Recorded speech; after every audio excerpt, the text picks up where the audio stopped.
A star is born, or was she manufactured in a boardroom? Tonight, we investigate the meteoric rise of Christmas, the name that redefined the latest season of Britain's Got Talent. To the casual viewer, she was the quintessential underdog, a humble gym receptionist from Kent who stepped onto the stage with nothing but a dream and a powerhouse voice. However, as our investigation deepens, a different narrative begins to emerge from the shadows of the West End. While the cameras captured her trembling hands and modest attire, digital detectives were already unearthing a professional history that the show's producers seemed strangely hesitant to broadcast. Was this a genuine discovery of a hidden gem, or was the audience being fed a carefully curated, zero-to-hero storyline designed for maximum emotional impact? We look past the golden confetti to find the professional foundations that were laid years before the world ever heard her name. The Receptionist label hit a seasoned stage veteran. Our lead story takes us into the heart of London's theatre district, where Christmas was anything but an amateur. Long before her viral audition, had already secured leading roles in major productions, including the high-octane musical Starlight Express and the David Bowie-inspired. This wasn't a girl singing in her shower. This was a trained elite performer with years of grueling industry experience under her belt. The controversy isn't about her talent, which is undeniable, but about the transparency of reality television. When the show framed her as a struggling worker just looking for a break, they omitted the fact that she had already graced international stages. This omission sparked an immediate firestorm online, with critics labeling her an industry plant. The question remains, why did the network feel the need to downplay her impressive resume to sell a story of sudden, accidental fame? Was the most iconic moment of the season pre-written? The moment Holden pressed the golden buzzer, his life changed forever. But industry insiders suggest the path to that buzzer was paved with more than just luck. Rumors have surfaced regarding the pre-audition process, where talent scouts actively seek out established performers to ensure the show has high-quality moments for social media. In this case, the transition from professional singer to startled amateur was so seamless it raised eyebrows among veteran TV critics. Speculation suggests that producers were aware of her background, but chose to lean into the receptionist angle to boost engagement. This tactic, while common in reality TV, creates a massive psychological burden for the artist, who must then play a role that doesn't fully align with their reality.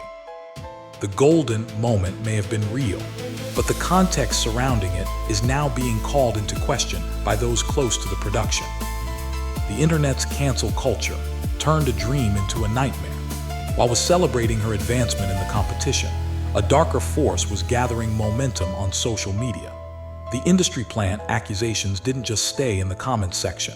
They became a mainstream headline that threatened to overshadow her vocal ability. Our reports indicate that the vitriol directed at was unprecedented for a talent show contestant. She was accused of gaming the system and taking opportunities away from real amateurs. This digital onslaught created a heartbreaking paradox. The more she succeeded, the more she was punished by the public. Sources close to the singer reveal that the emotional weight of this criticism was devastating. Behind the scenes, the joy of the competition was replaced by a desperate need to defend her integrity. She wasn't just fighting for a win. She was fighting to prove that her years of hard work shouldn't be held against her in a quest for stardom. The price of fame nearly forced her to walk away. Investigative reports into the backstage atmosphere of the finals suggest that Christmas was at a breaking point. The constant scrutiny regarding her professional past led to significant mental strain, with some insiders claiming she considered exiting the competition entirely. The irony of the situation is profound. She had worked her entire life to reach this level of visibility, only to find that the visibility was toxic. The pressure of performing live to millions is high enough, but doing so while being labeled a fraud by thousands of strangers is a burden few could carry. This section of her journey reveals the hidden cost of the reality TV machine. While viewers see the glamour and the high notes, they don't see the tearful phone calls and the anxiety attacks in the dressing room. Her resilience in the face of this hidden struggle is perhaps the most impressive part of her entire Britain's Got Talent saga. Was this endorsement a blessing or a professional curse? His vocal support for was unwavering, but in the cynical world of entertainment, Such high-profile backing often triggers skepticism. Speculation has grown that the music mogul saw not just as a singer, but as a strategic asset to revitalize a brand that was seeing declining ratings. Some analysts argue that her victory was preordained to ensure the show produced a commercially viable star after years of winners who failed to make a chart impact. This theory suggests that the heartbreak of her journey was amplified by the edit to ensure public sympathy. However, being favorite is a double-edged sword. While it provides a platform, it also creates an immediate barrier with audiences who prefer a more organic rise to fame. The connection may have helped her secure the win, but it also fueled the narrative that the competition was less about talent and more about corporate interests. The £250,000 prize is rarely what it seems on screen. One of the most guarded secrets of reality TV is the actual structure of the grand prize.